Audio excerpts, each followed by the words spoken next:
Next up in Indicator's Colombian Noir set and number 301 in the collection is The Undercover Man, starring Glenn Ford. Now I'm going to spoil a little bit of this. At no point does anybody go undercover. Now I've got that out of the way, I can go on with the story, which is a familiar one. It is all about the takedown of Al Capone by somebody working within the Federal Bureau who is dealing with tax evasion ideas. That's how they're trying to catch him. And although there's a little blurb at the start telling you about how they're going to take down Al Capone, he's never again mentioned by name throughout the entire movie. It's always the big man or some variation of that they refer to him. And we have Glenn Ford as Frank Warren, who is this tenacious character who is willing and able to take down the big man any way he sees fit. And it's a certain level of politeness through this movie that I kind of like. There is several conversations that Frank has with the lawyer of the big man, and their conversations are wonderfully duplicitous. They have this kind of duality to them where they're being also cordial to each other, but there is deep menacing undertones to everything they're saying, which I really appreciated. Now this is directed by Joseph H. Lewis, who is great. You've probably seen him directing countless things before. It's good to notice some of the directors in this one, these sets that they just jump out at me straight away, and he really just kind of does a basic enough job here. There's nothing really jumps out at you. There's a wonderful transition scene with our character on the train to go and see his wife, where he has felt that he's gone too far and put her in danger and is worrying. We know the time scale of this journey, and it's played over a minute or so, and it's just got all his thoughts popping in his head, and it's wonderfully staged and set up and just kind of simple but to the point. And this is a kind of by the numbers procedural movie. We kind of know what the outcome's going to be. It's just a case of how are they going to get there in the end. There is some side plots and side characters who come into the movie, some who leave really quickly, just to give others motivation on how to do their job.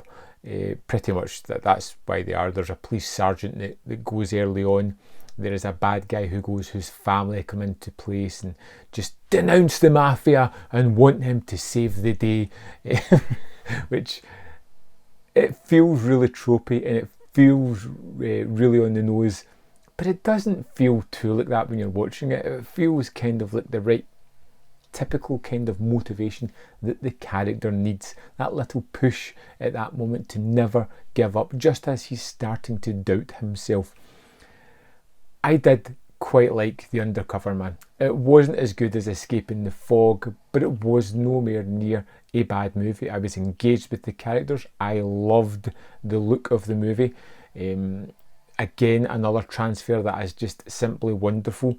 I love all the production standards and the cars and the dress from that time, the way they go about their business, the clandestine meetings in bathrooms so they can have talks about clandestine things. It's just superbly fun. I really did like this one a lot, pretty much because of that, the main character, his unshakable nature, and it really did at moments feel a lot like Untouchables. I mean, on a basic level with that character and Kevin Costner's character, they had that same kind of tenacity, which I really did appreciate throughout the movie. This was a really fun watch. Not as good as Escaping the Fog, but still a really interesting watch. Some good extras on it as well. It's got an audio commentary with Tony Raines. It had a Man on the Bus, which was directed by Lewis.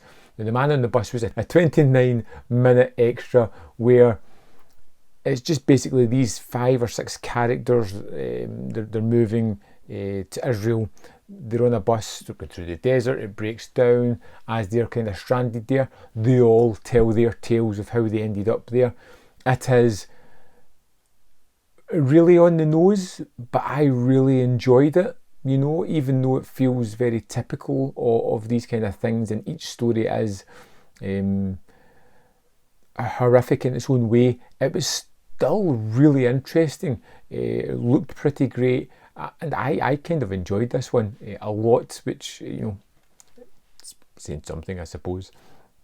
It had Income Tax Savvy, which was the Three Stooges short. I like this one a hell of a lot more, particularly as they decide to try and fix their taxes.